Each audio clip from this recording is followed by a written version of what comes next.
Novembro de 2020, o ano mais desafiador das nossas vidas, o ano que a vida de muita gente mudou, que nós vimos ruir muitas coisas que a gente acreditava que jamais iriam acabar, né?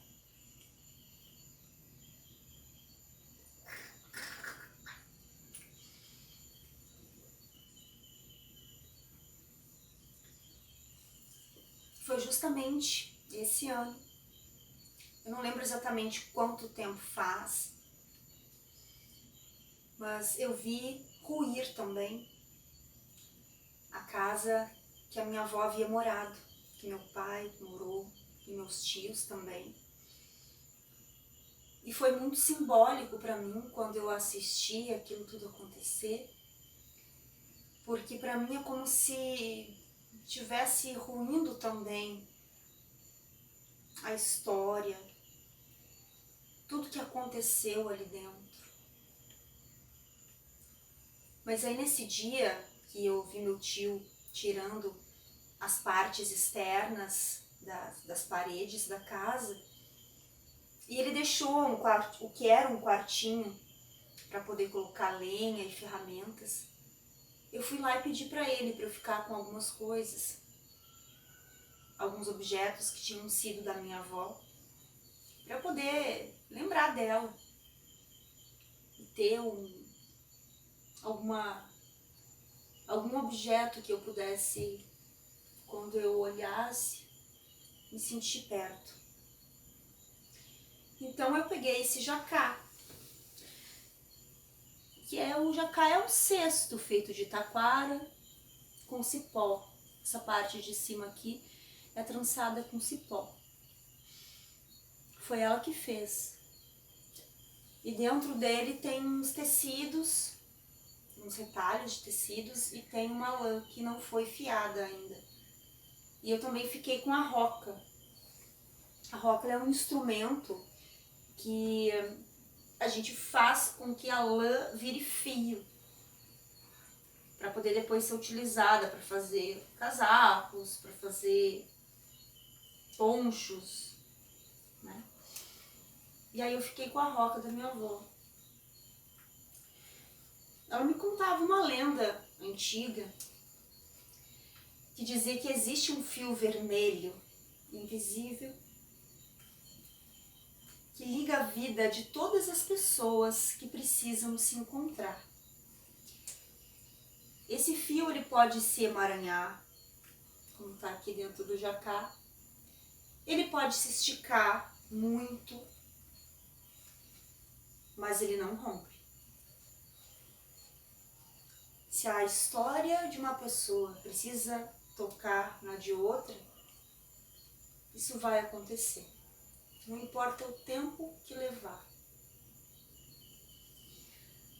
E eu me recordo também das vezes que eu ia visitar minha avó. A gente ia de bicicleta.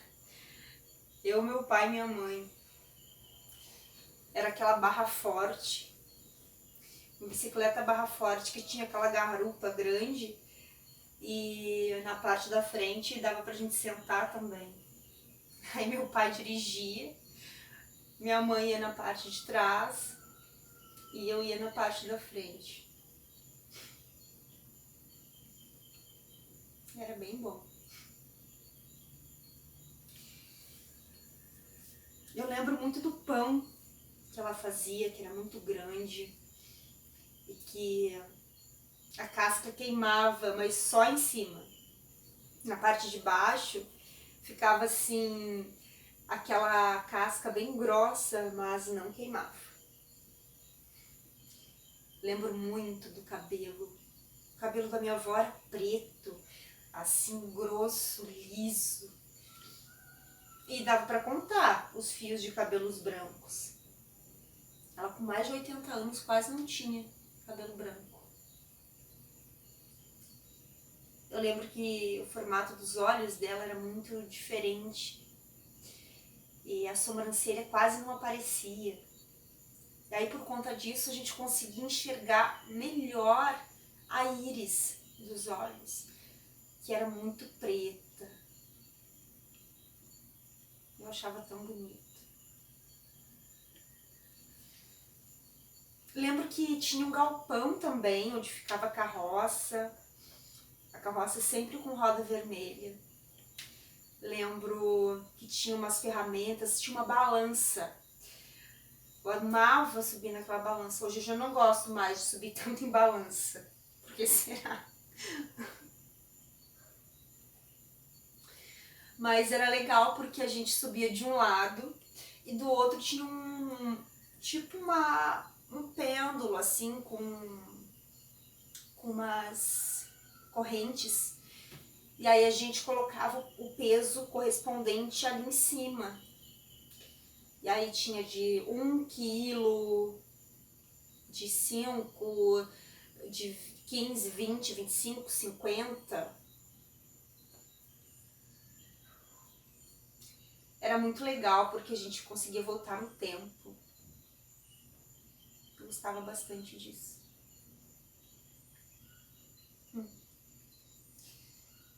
Gostava muito também de sentar com minha avó na varanda e ficar vendo ela fazer as coisas, né? O que ela estivesse fazendo, né? Se fosse costurando ou fiando. E aí, numa dessas manhãs que ela estava usando, inclusive, essa roca que eu tô mostrando aqui, a gente estava lá, eu só olhando a minha avó trabalhar, quando de repente a gente ouviu um barulho muito estridente. E aí eu fiquei curiosa com aquele barulho. Aí ela me disse que era um passarinho chamado quero-quero. Eu era bem pequenininha, pra mim, quero-quero era quando eu ia no mercado e pedia as coisas pra minha mãe.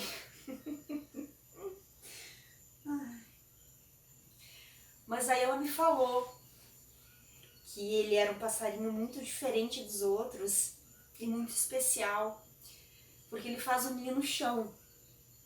Os outros fazem nos galhos das árvores, mas ele não. O quero-quero faz ninho na grama, na vegetação rasteira. E ele protege o ninho despistando as pessoas ou os outros animais que porventura quiserem pegar os ovos. Então, se ele canta de um lado, o ninho está do outro. E ela relatou para mim que na época que não tinham vindo ainda os europeus para cá, que viviam somente os indígenas, eles eram nômades, né? Eles viviam mudando de lugar. Então, eles caçavam, pescavam, comiam raízes, sementes, até algumas coisas da nossa alimentação nós herdamos deles, como por exemplo o aipim, o milho, é muito presente na nossa vida, no nosso cotidiano, o pinhão também. Então eles tinham essa vida de ficar vivendo muito conectado com a natureza e não se alimentar ou não explorar a mais do que havia necessidade. Então, quando acabavam os alimentos, os recursos em determinado local, eles precisavam migrar para um outro lugar. E nessa viagem eles carregavam tudo aquilo que eles tinham recolhido, eles carregavam alimentos diferentes. E aí, por conta disso, era muito pesado para carregar tudo. Então, chegavam no final do dia, quando eles precisavam acampar para poder esperar a noite passar e seguir a viagem no outro dia, eles estavam exaustos. E aí dormiam muito profundamente. Por conta disso, eles ficavam desprotegidos, porque os animais, que são aqueles animais mais ferozes, que são os animais carnívoros, caçadores, eles ficavam de olho durante o dia no que as pessoas estavam fazendo. Aí à noite eles ficavam na espreita, atrás de algum monte ou de alguma árvore, e aí as pessoas ficavam vulneráveis. Mas não ficavam assim tão vulneráveis por conta do quero-quero. Ele, para proteger o ninho, ele estava muito alto, e aí acordavam os índios. Por conta disso, eles levantavam o acampamento e seguiam a sua viagem. E é por isso que ele é chamado de Sentinela dos Pampas. Falar em quero-quero, eu quero agora tomar mais um chimarrão. Dessa vez eu consegui acertar. Chimarrão que, aliás, é também uma herança dos nossos ancestrais indígenas.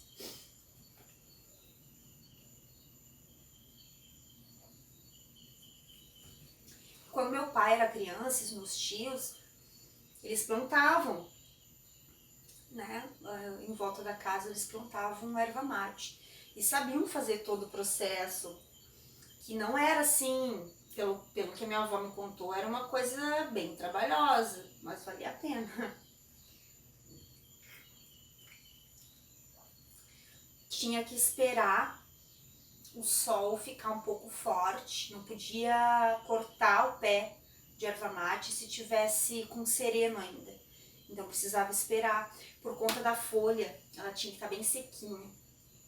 Então precisava cortar com um facão, cortar de baixo para cima, assim, envesado. E aí depois disso sapecava. Eles faziam embaixo de uma árvore, assim, um fogo mesmo de chão e sapecava. Alguém segurava assim pela haste assim do galho e sapecava a folha para poder secar bem. Por isso que não podia ter o sereno. E aí depois tinha outros processos, que eu não me lembro agora exatamente como é que ela me falou. Parece que tinha que macerar, então eles tinham os pilões grandes que eram de madeira, que eu vi inclusive nesse galpão, que tinha a balança, que eu falei pra vocês, né, que tinha a carreta, e ali eles maceravam as folhas.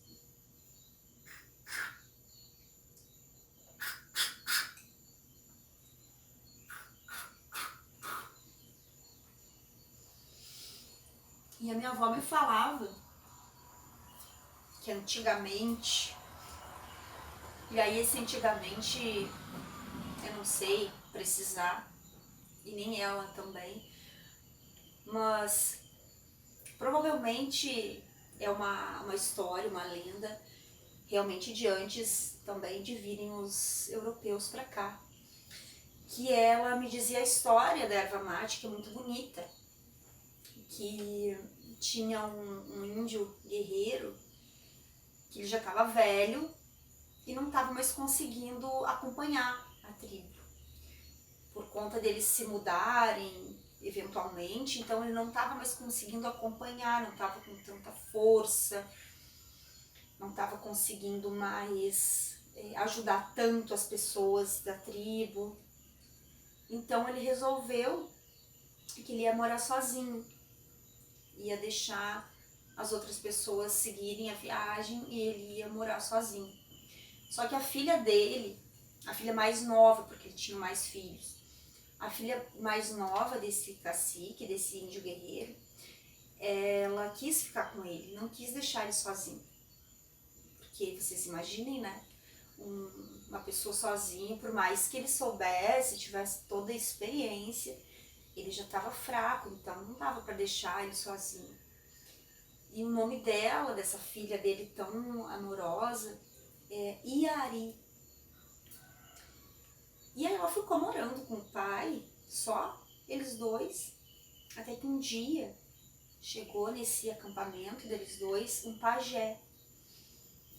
E o guerreiro pediu para esse pajé para que o ajudasse a se sentir mais forte novamente, a se sentir revigorado, a se sentir mais pronto para poder enfrentar os desafios do dia a dia e não se sentir tão sozinho, porque ele queria, na verdade, era deixar a filha dele seguir o caminho.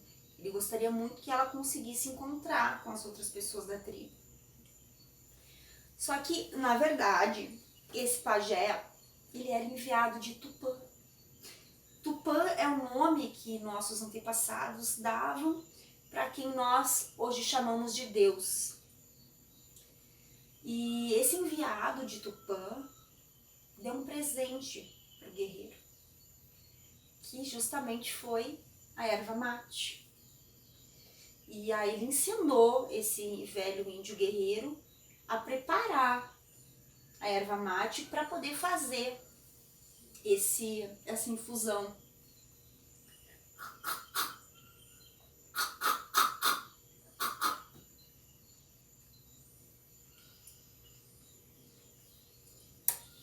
Então ensinou toda essa técnica que a minha avó fazia, ela é bem antiga. Ensinou a plantar, a cortar, a botar no fogo, como é que funcionava, como é que fazia para moer as folhas, que aí eu não sei como é que se fazia, se tinha pilão, se não tinha. Mas, então esse velho índio aprendeu a fazer. E a planta da erva mate, ela tem uma peculiaridade, que ela continua crescendo e dando as folhas que vão ser usadas nesse chá, mesmo depois de cortada. É só saber cortar direitinho que ela depois continua crescendo. E por conta disso, dela ser uma planta assim tão especial, e por conta da Iari, a filha desse guerreiro, também ser muito especial, de ter sido uma filha muito devota, muito carinhosa, muito respeitosa, esse pajé deu a ela um presente, que foi a imortalidade. E por isso transformou a Iari na planta de erva mate que a gente conhece hoje, que é chamada pelos indígenas de Ka'a-Iari.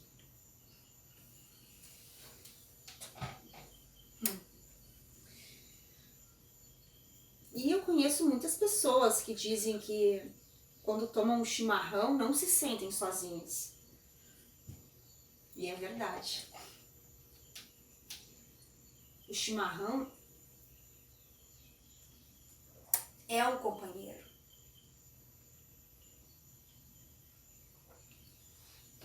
Falar em companhia.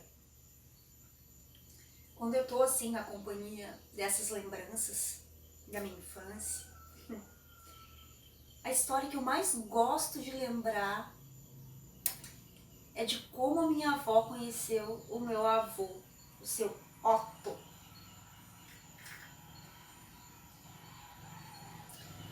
Isso faz tempo.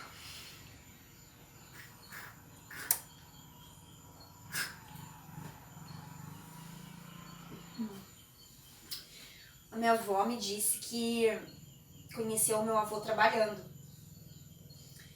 porque os irmãos dela trabalhavam pastoreando gado numa fazenda que era pertinho daqui, de onde ela morava.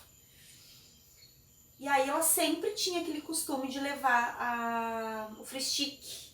Fristique é o lanche, para quem não conhece esse termo. Então ela levava o lanche para os meus tios para poder fazer com que ficasse mais simples, para que eles não precisassem carregar muito peso, enfim. Então ela levava sempre, e água também. E num desses dias que ela foi fazer isso, que era corriqueiro, ela viu chegando assim de longe um rapaz alto, assim, muito magrelo, branco, que nem essa garrafa, assim. E o cabelo, assim, cor de fogo. E a pele toda cheia de sardas. E vinha ele lá, todo feliz, contando que tinha nascido um bezerrinho novo. Só que ele tava ainda todo sujo, porque ele tinha recém visto nascer e recém ajudado no parto da vaca. E aí ela viu ele todo sujo, assim, todo cheio de sangue e resolveu ajudar. Ela tava com um cantil de água junto e chamou ele, né? Disse assim: ô moço, vem cá que eu vou te ajudar. E aí, nesse momento, foi que eles se conheceram. Debaixo da sombra de um umbu. Ela dizia que a nossa família é muito sortuda por conta disso. Por eles terem se conhecido debaixo da sombra de um umbu. Que é uma árvore linda e generosa, muito generosa. O umbu foi a árvore que disse para Deus que não queria correr o risco de servir de cruz. Imagina que coisa bonita. Sim, porque quando Deus criou todos os seres vivos da terra, todos, desde o mais pequenininho até o mais gigantesco, ele perguntou para cada um como gostaria de ser. E aí a araucária disse que queria ter o tronco bem largo e muito forte. Queria ter uma madeira muito forte que ela pudesse ser usada para fazer desde um palito de fósforo até uma casa inteira. E queria também ter sementes que pudessem alimentar animais e pessoas. Quando chegou a vez da videira, ela disse que gostaria de dar um fruto que pudesse originar uma bebida que fizesse feliz quem a bebesse. Foi então que a videira deu a uva que dá o vinho, que a gente tanto gosta. As frutas que vêm da laranjeira, da macieira, da pessegueira. Todas as plantas frutíferas pediram para Deus para darem origem a essas frutas. Mas quando chegou a vez do umbu, Deus perguntou: o que você quer? Como você quer ser? Você quer ter uma madeira forte? Você quer ser grande? Você quer servir para construir casas? Qual é a função que você gostaria de ter na sua vida? Aí o umbu falou que gostaria muito de ter as folhas largas, de ser uma árvore grandiosa, que pudesse oferecer uma sombra confortável para todo mundo que quisesse se aconchegar. Tá, e a madeira? Como você gostaria que fosse a madeira? Aí o umbu respondeu para Deus que gostaria que a madeira não fosse forte, que fosse extremamente frágil. E Deus perguntou o motivo disso. Então, o umbu falou para Deus que queria ter essa madeira bem frágil para que não pudesse ser usada para fazer uma cruz. Porque ele não queria ser usado para lembrarem da dor, da morte, da injustiça. Somente queria oferecer conforto debaixo da sua sombra.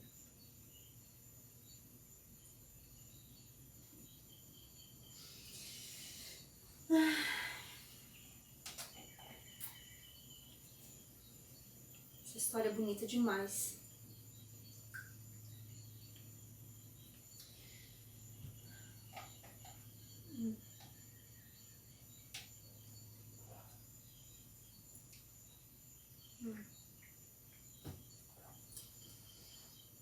Minha avó tomava sempre chimarrão antes do almoço.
Eu queria tocar mais uma música, mas eu perdi minha partitura. Será que alguém consegue me ajudar?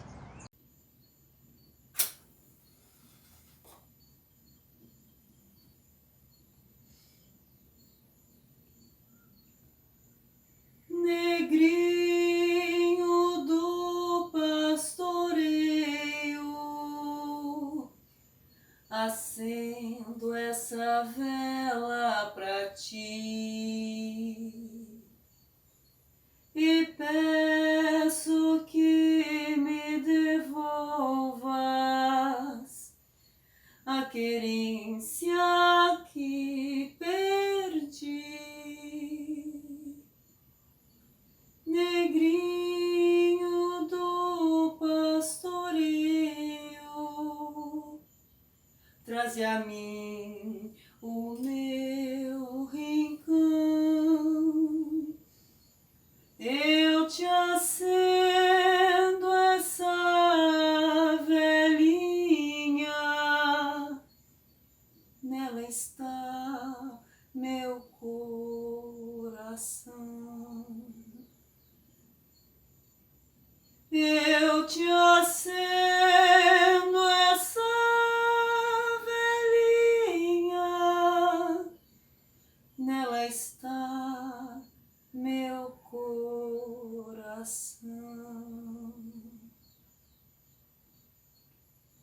Negrinho do pastoreio,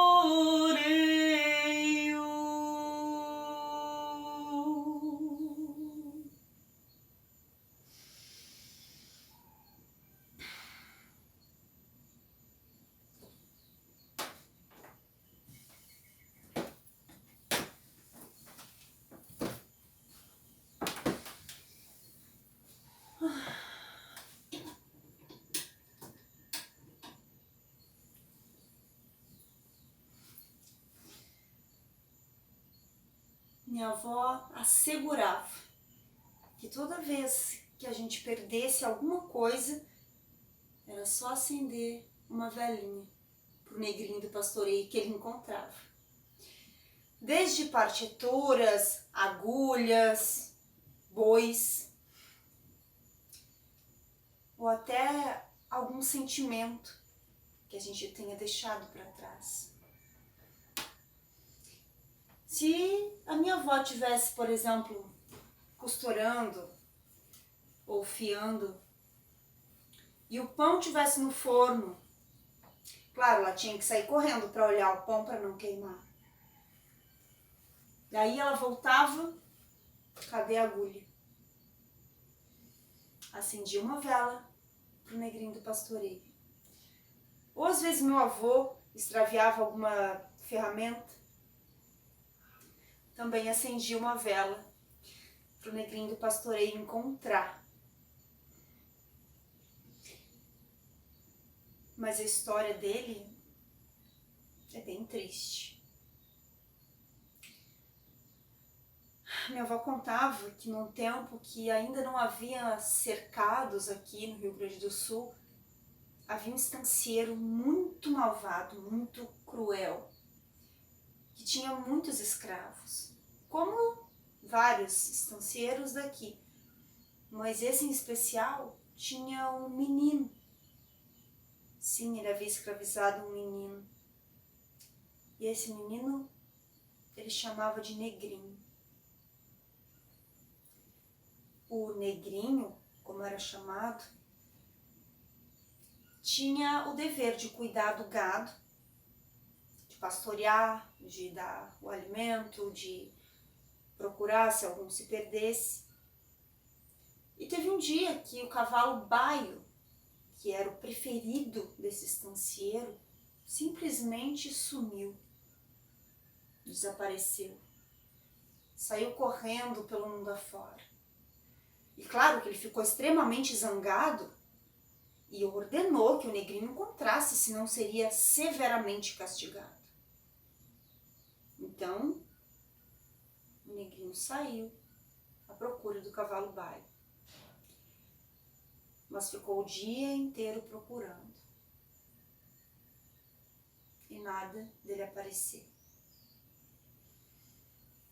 Então esse estanceiro, extremamente cruel, resolveu castigar esse menino. Ordenou ao capataz que desse 1000 chibatadas no menino. E assim foi feito. 1, 2, 3, 4, 500, 1000. 1000 chibatadas nas costas de um menino que não devia nem ter 10 anos de idade ainda.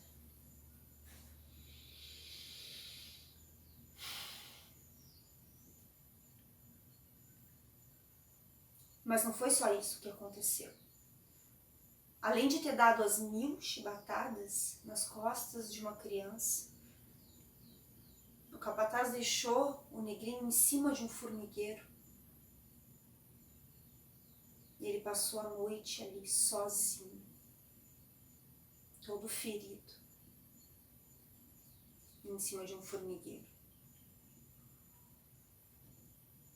No outro dia de manhã, não contente com tudo que tinha acontecido, aquele estancieiro malvado quis ver com os próprios olhos toda a maldade que a ordem dele tinha conseguido alcançar. Ele esperava ver o corpo do negrinho consumido, mas não foi o que aconteceu. Quando ele encontrou com o menino, ele estava montado no cavalo baio, feliz, e acompanhado da Nossa Senhora, que é a madrinha daqueles que não têm madrinha. O estancieiro ficou logo se sentindo culpado e pediu perdão para o negrinho. Mas ele só seguiu o caminho, montado no cavalo baio, e acompanhado de Nossa Senhora. Essa história é uma lenda, mas que relata algo que é muito doloroso na nossa história, que é quando um homem ou um grupo de homens julga ter poder e até ser dono de um outro grupo de seres humanos. Eu fico imaginando, já que minha avó é neta de uma indígena junto com um homem europeu. Como será que foi quando esses europeus chegaram aqui? Será que essas interações foram todas elas amigáveis? Onde está todo esse conhecimento desse povo que eu tenho dentro do meu sangue, que nós todos temos? Onde foi parar? Sim, porque esconder a verdadeira história e forçar a gente a criar uma memória mentirosa também não deixa de ser um tipo de violência muito cruel.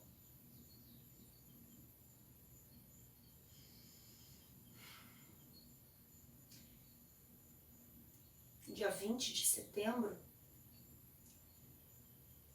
que rememora a chamada Revolução Farroupilha,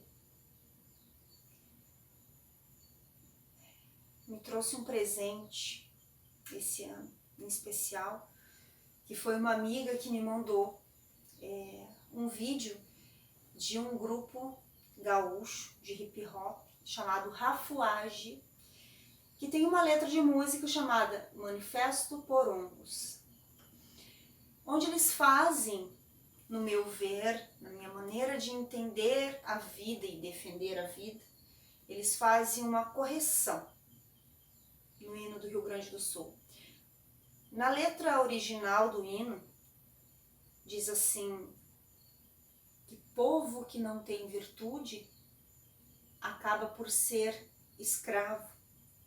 Mas o Rafuage fez essa correção e disse, povo que não tem virtude acaba por escravizar. E é nesse momento que tem acontecido tanta violência de grupos que se pensam superiores sobre outros, que eles julgam não serem merecedores da mesma dignidade. E que a gente denomina isso de racismo.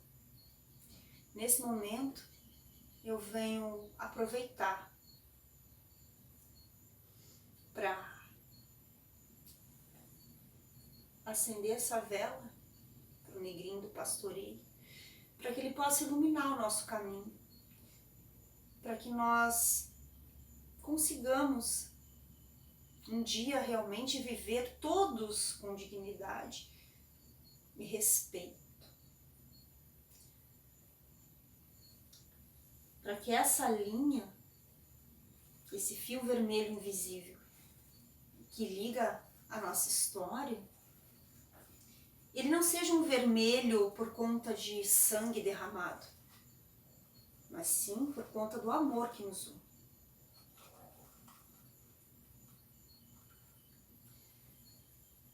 Que todos nós possamos seguir juntos.